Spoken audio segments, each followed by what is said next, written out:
خنزیر کا گوشت کھلانے والا ظالم بادشاہ۔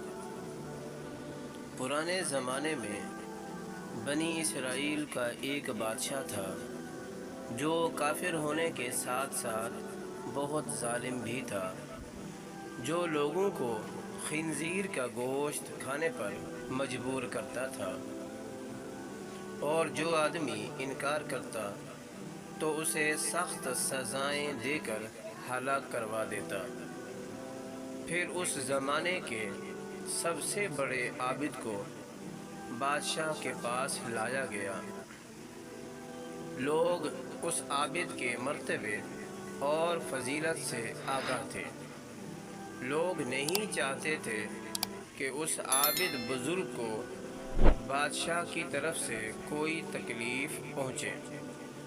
چنانچہ ایک سپاہی نے عابد سے کہا، آپ مجھے ایک بکری کا بچہ ذبح کر کے دے دیں۔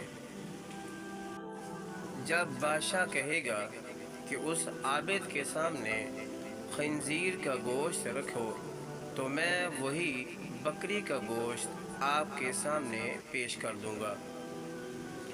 بادشاہ یہ سمجھے گا کہ آپ نے اس کی خواہش کے مطابق خنزیر کا گوشت کھا لیا، اور اس طرح آپ بھی ہلاکت سے محفوظ رہیں گے۔ عابد نے بکری کا بچہ ذبح کر کے اس کا گوشت سپاہی کو دے دیا۔ جب عابد کو بادشاہ کے سامنے لایا گیا تو بادشاہ نے حکم دیا کہ خنزیر کا گوشت لایا جائے۔ منصوبے کے مطابق تو اس سپاہی نے بکری کا گوشت عابد کو پیش کیا۔ بادشاہ نے کہا، میرے سامنے خنزیر کا گوشت کھاؤ۔ عابد نے کہا، میں ہرگز نہیں کھاؤں گا۔ یہ سن کر سپاہی نے اشارے سے بتایا کہ یہ وہی بکری کا گوشت ہے جو آپ نے دیا تھا، آپ بلا جھجک اس کو کھا لیں۔ لیکن عابد نے بادشاہ کے سامنے وہ گوشت کھانے سے انکار کر دیا۔ ظالم بادشاہ نے سپاہیوں کو حکم دیا کہ اسے قتل کر دیں۔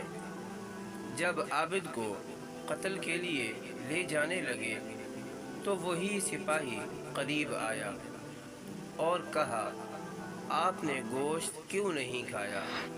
باخدا یہ وہی گوشت تھا جو آپ نے دیا تھا۔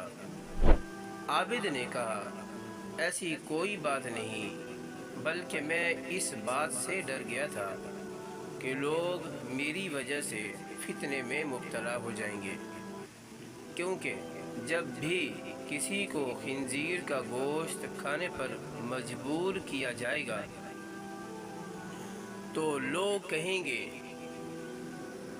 کہ فلاں عابد نے بھی تو مجبور ہو کر حرام گوشت کھا لیا تھا، لہٰذا ہم بھی کھا لیتے ہیں۔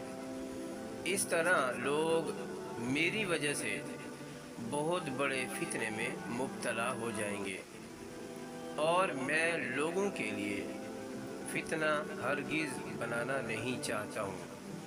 یہ کہہ کر وہ عابد خاموش ہو گیا، اور جلاد نے اس کا سر تن سے جدا کر دیا۔